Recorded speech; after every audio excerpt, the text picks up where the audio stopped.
Good morning, students. Today we'll start with the new chapter, that is our environment.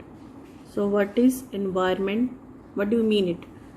The physical and the biological world where we live, it is called the environment. And the environment includes the physical surroundings. Physical surroundings हमारे आसपास की चीजें like the air, water, soil, etc. and all the organisms present around us, whether the plants, animals, microorganisms. In the microorganisms, so bacteria, fungi, etc. all they will come. So this is the environment. Means you can say biotic and the abiotic component. Biotic means जो living होते हैं like the plants, animals, and abiotic components those non-living components like the air, water. Only the human beings are the organisms who change the natural environment to fulfill their needs for the clothing, food, housing, transport, industry, etc. And this uncontrolled activity to human beings, they are damaging the balanced and the healthy environment. Means जो activities वो अपनी needs पूरी करने के लिए करते हैं uncontrolled होते हैं, जिसकी वजह से हमारा environment सारा change हो जाता है, सारा environment का balance बिगड़ जाता है. So next topic, that is the biodegradable and the non-biodegradable waste. So as earlier also you have done, biodegradable waste are the waste material which can be broken down to the non-poisonous. Non-poisonous मतलब जो waste होता है उसको non-poisonous substances में convert करना with the help of some bacteria, or you can say the decomposers. And in that the paper, clothes, etc. they will come. And the non-biodegradable which cannot be broken down by the bacteria, decomposers, etc. Examples: DDT, metal objects, glass objects, etc. So for this, the bacteria which help in the decomposing, which help in the acting these waste materials, they are known as the decomposers. Now ecosystem. What is ecosystem? Ecosystem is a self-contained unit. Self-contained unit means self-contained unit of living organisms and the non-living environment. Environment में सारा कुछ ही आ जाता है. Ecosystem में living and the non-living components. For the example of the ecosystem, we can take the grassland, forest, etc. And there are the two types of the ecosystem: natural and the synthetic or the man-made. Natural में कोई भी आ गया, जैसे हम grassland ले लेते हैं, forest ले लेते हैं. एंड द आर्टिफिशियल और the man-made ecosystem, aquarium, parks, gardens you can take. इसमें हम क्या लेते हैं बेटे? इकोसिस्टम में biotic and the abiotic component. Again the abiotic, biotic से opposite. Abiotic means air, water. ठीक है, जो लिविंग कंपोनेंट्स नहीं होते, मीन्स नॉन लिविंग कंपोनेंट्स को हम एबायोटिक कंपोनेंट्स बोलते हैं, जैसे air, water, etcetera. In the biotic components जो लिविंग कंपोनेंट्स है, लिविंग में सारे आ जाते हैं. So in the biotic component the three are there: producers, consumers and the decomposers. Producers which produce, we can help in the photosynthesis like the green plants, they are the producers. After the producers, consumers are there which depend on the producers directly or indirectly. There are three types: herbivores, carnivores, omnivores. These three types I think you must know. Herbivores, grass eating, then flesh eating, then which can eat both plants and the flesh. These are the omnivores. And after the consumers, decomposers are there. They are the very important organism because they help in cleaning the environment. They are the organism which depend on the dead and decaying organisms, so they help in cleaning the environment. So these are the biotic components of the ecosystem. Next topic, that is the food chain. Food chain bete, it is in which one organism eaten by the another organism. Example कोई भी ले लो बेटे. Simplest example is the grass is eaten by the deer and deer is eaten by the lion. So anything which we eat to live is called the food, and the food contains energy. ठीक है. और मतलब जैसे हमने बोला था कि producers पे कंज्यूमर डिपेंड करते हैं, कंज्यूमर्स जो हैं या डिकम्पोजर्स दोनों ही प्रोड्यूसर्स पे डिपेंड करते हैं. So the sequence of the living organism in a community in which the one organism consumes another organism to transfer the food energy, it is called the food chain. Or in the simply word you can say a list of the organisms showing who eats whom. Who eats whom? कौन किसको खाता है? That is the food chain, it represent a single directional unidirectional transfer, मतलब ये इधर को ही जाएगा, इधर को वापस नहीं आएगी ये direction. So grass is eaten by only deer and deer और एनीवन एल्स, ग्रास को बहुत जने खाते हैं, ठीक है, and deer is eaten by the lion, but this can not be reversed that the lion is eaten by the deer. So this is a unidirectional transfer of energy, and the study of the food chain in an area or the habitat helps us to knowing various interaction among the different organisms and also their independence. So this is the food chain. There are so many examples of the food chain, like the plants are eaten by the worms and the birds and cats, and the grass is eaten by the insect, and insect is eaten by the frog and then the bird. So these all are representing the food chain. Now the next topic is the food web. Food web is the interconnected food chains. Food chains, ज़्यादा food chains जब आपस में interconnect करती हैं, operating in an ecosystem and which establish a network of the relationships between the various species, it is called a food web. So network of large number of food chain existing in an ecosystem is called a food web. So if you see your book, so many examples are there.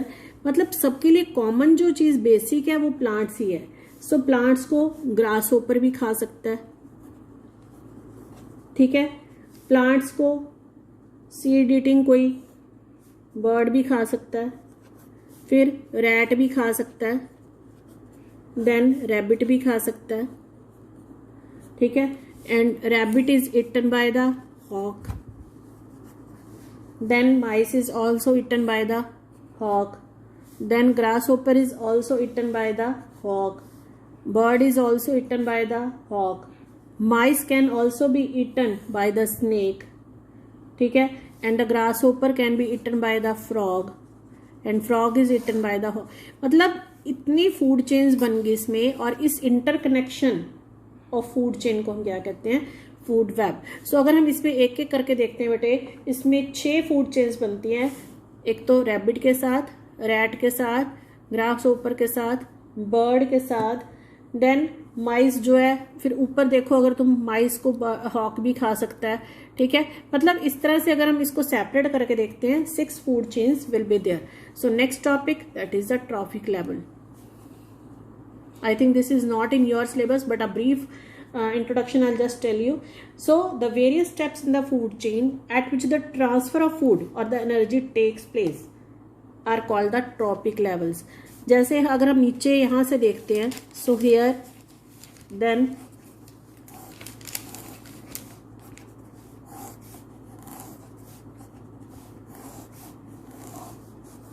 ठीक है, यहाँ पे हम producers लेते हैं, यहाँ पे हम लेते हैं herbivores,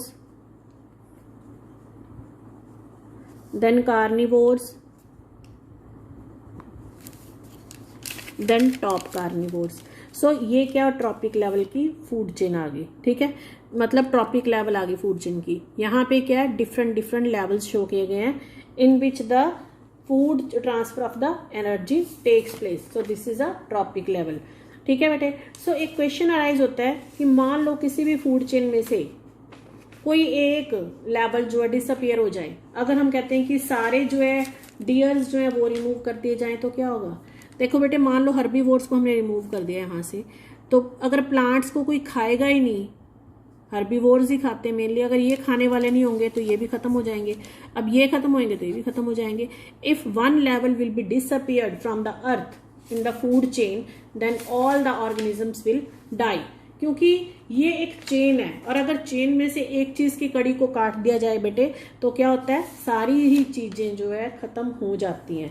so this is the trophic level. Now the transfer of energy.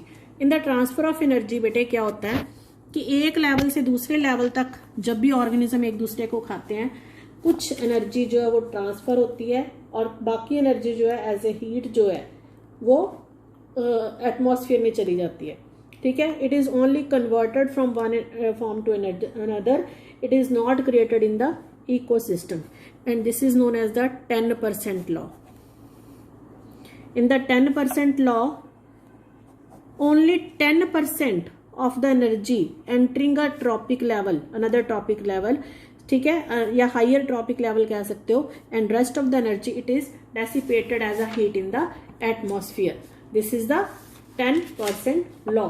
अगर हम देखते हैं कि 10 joules of energy plants level पे है, सो उसका 10 जूल का 10% 1 जूल डीयर तक जाएगा। 1 जूल का 10% जो है 0.1 हम कह सकते हैं वो नेक्स्ट लेवल पे जाएगा। This is a 10% law of the energy.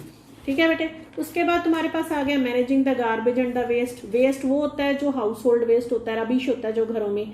बस इसका हमें ये कुछ मेथड्स याद करने हैं कि हाउ द मोड्स बताने हमें managing the waste. Number 1 is recycling, हम रिसाइकल कर सकते हैं उसको। ठीक है, सॉलिड वेस्ट पेपर वगैरह को हम बायोडिग्रेडेबल मेथड से कर सकते हैं, उनको दोबारा यूज या इंडस्ट्रीज में भेज के। फिर दूसरा आ गया, सेकंड आ गया प्रेपरेशन ऑफ कंपोस्ट, कि जो डोमेस्टिक वेस्ट है उसको हम कंपोस्ट में यूज कर सकते हैं, मतलब उसमें बैक्टीरिया एक्ट करेंगे and that domestic waste will change into the compost. Then है इंसिनरेशन। इंसिनरेशन में क्या होता है बेटे, जो मतलब रिड्यूस करना एशिज में, उसको बर्निंग ऑफ द सब्सटेंस, उसको बर्न करके उसको एशिज में रिड्यूस करना in the temperature, high temperature, that's incineration. चौथा आ गया लैंडफिल्स, मतलब उसको दबा देना, लो लाइंग एरियाज में दबा देना। This is the next method. And the fifth one is the sewage treatment. Sewage treatment में क्या होता है बेटे, जो पॉइजनस होते हैं वेस्ट उनको हमें नॉन पॉइजनस में कन्वर्ट कर देना होता है। सो डर्टी ड्रेन वाटर को, जो कि यूरिन फीसिस वगैरह जिसमें होते हैं, उसको घरों में से by the underground method we can take it. ठीक है, उसको सीवेज कहते हैं, उसको हम ट्रीट करते हैं so that they can be changed into the non poisonous substances. So this is the how do we means modes, how can we modify the waste. And the last topic, that is the depletion of the ozone layer. Depletion of ozone layer में क्या आता है बेटे, कि किस वजह से ozone layer में होल आ रहा है, due to the CFS, chlorofluorocarbon, जो हम AC यूज करते हैं, ठीक है, घरों में, या हम रेफ्रिजरेटर में जो होते हैं। सो वो क्लोरोफ्लोरोकार्बन को मतलब हम कहते हैं कि रिलीज करते हैं, जिसकी वजह से ओजोन लेयर डिप्लीट हो रही है। और अगर ओजोन लेयर डिप्लीट होगी सो ये क्या करेंगे, बहुत खतरा है इसमें, अगर डिसअपियर कंप्लीटली होगी, all the harmful ultraviolet rays it will come to our earth and it will harm. ठीक है, स्किन कैंसर जैसी बीमारियां हो सकती हैं। सो इन द मतलब प्रॉपर डिस्क्रिप्शन हम जूम सेशन में करेंगे, एक बार इसको देख लेना, because it is a very easy chapter, already you had done in the previous classes somewhat part. So that's all about this chapter. Take care. Thank you.